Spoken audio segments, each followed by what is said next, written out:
Chapter 11. Acting in a Certain Way. Thought is the creative power, or the impelling force which causes the creative power to act. Thinking in a certain way will bring riches to you, but you must not rely upon thought alone, paying no attention to personal action. That is the rock upon which many otherwise scientific metaphysical thinkers meet shipwreck, the failure to connect thought with personal action. We have not yet reached the stage of development, even supposing such a stage to be possible, in which man can create directly from formless substance without nature's processes or the work of human hands. Man must not only think, but his personal action must supplement his thought. By thought, you can cause the gold in the hearts of the mountains to be impelled toward you, but it will not mine itself, refine itself, coin itself into double eagles, and come rolling along the roads seeking its way into your pocket. Under the impelling power of the Supreme Spirit, man's affairs will be so ordered that some one will be led to mine the gold for you. Other men's business transactions will be so directed that the gold will be brought toward you, and you must so arrange your own business affairs that you may be able to receive it when it comes to you. Your thought makes all things, animate and inanimate, work to bring you what you want, but your personal activity must be such that you can rightly receive what you want when it reaches you. You are not to take it as charity, nor to steal it. You must give every man more in use value than he gives you in cash value. The scientific use of thought consists in forming a clear and distinct mental image of what you want, in holding fast to the purpose to get what you want, and in realizing with grateful faith that you do get what you want. Do not try to project your thought in any mysterious or occult way, with the idea of having it go out and do things for you. That is wasted effort, and will weaken your power to think with sanity. The action of thought in getting rich is fully explained in the preceding chapters. Your faith and purpose positively impress your vision upon formless substance, which has the same desire for more life that you have, and this vision, received from you, sets all the creative forces at work in and through their regular channels of action, but directed toward you. It is not your part to guide or supervise the creative process. All you have to do with that is to retain your vision, stick to your purpose, and maintain your faith and gratitude. But you must act in a certain way, so that you can appropriate what is yours when it comes to you, so that you can meet the things you have in your picture, and put them in their proper places as they arrive. You can really see the truth of this. When things reach you, they will be in the hands of other men, who will ask an equivalent for them. And you can only get what is yours by giving the other man what is his. Your pocketbook is not going to be transformed into a Fortunatus purse, which shall be always full of money without effort on your part. This is a crucial point in the science of getting rich. Right here, when thought and personal action must be combined, there are very many people who, consciously or unconsciously, set the creative forces in action by the strength and persistence of their desires, but who remain poor because they do not provide for the reception of the thing they want when it comes. By thought, the thing you want is brought to you; by action you receive it. Whatever your action is to be, it is evident that you must act now. You cannot act in the past, and it is essential to the clearness of your mental vision that you dismiss the past from your mind. You cannot act in the future, for the future is not here yet. And you cannot tell how you will want to act in any future contingency until that contingency has arrived. Because you are not in the right business or the right environment now, do not think that you must postpone action until you get into the right business or environment.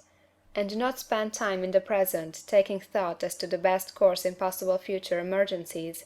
Have faith in your ability to meet any emergency when it arrives. If you act in the present with your mind on the future, your present action will be with a divided mind and will not be effective. Put your whole mind into present action. Do not give your creative impulse to original substance, and then sit down and wait for results. If you do, you will never get them. Act now. There is never any time but now, and there never will be any time but now. If you are ever to begin to make ready for the reception of what you want, you must begin now. And your action, whatever it is, must most likely be in your present business or employment, and must be upon the persons and things in your present environment. You cannot act where you are not. You cannot act where you have been, and you cannot act where you are going to be. You can act only where you are. Do not bother as to whether yesterday's work was well done or ill done. Do today's work well. Do not try to do tomorrow's work now. There will be plenty of time to do that when you get to it. Do not try, by occult or mystical means, to act on people or things that are out of your reach. Do not wait for a change of environment before you act. Get a change of environment by action. You can so act upon the environment in which you are now as to cause yourself to be transferred to a better environment. Hold with faith and purpose the vision of yourself in the better environment, but act upon your present environment with all your heart, and with all your strength, and with all your mind. Do not spend any time in day dreaming or castle building. Hold to the one vision of what you want, and act now. Do not cast about seeking some new thing to do, or some strange, unusual, or remarkable action to perform as a first step toward getting rich. It is probable that your actions, at least for some time to come, will be those you have been performing for some time past. But you are to begin now to perform these actions in a certain way, which will surely make you rich. If you are engaged in some business, and feel that it is not the right one for you, do not wait until you get into the right business before you begin to act. Do not feel discouraged, or sit down and lament because you are misplaced.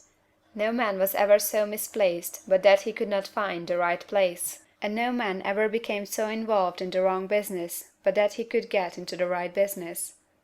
Hold the vision of yourself in the right business, with the purpose to get into it, and the faith that you will get into it, and are getting into it. But act in your present business. Use your present business as the means of getting a better one, and use your present environment as the means of getting into a better one. Your vision of the right business, if held with faith and purpose, will cause the Supreme to move the right business toward you, and your action, if performed in the certain way, will cause you to move toward the business. If you are an employee, or wage earner, and feel that you must change places in order to get what you want, do not project your thought into space and rely upon it to get you another job. It will probably fail to do so.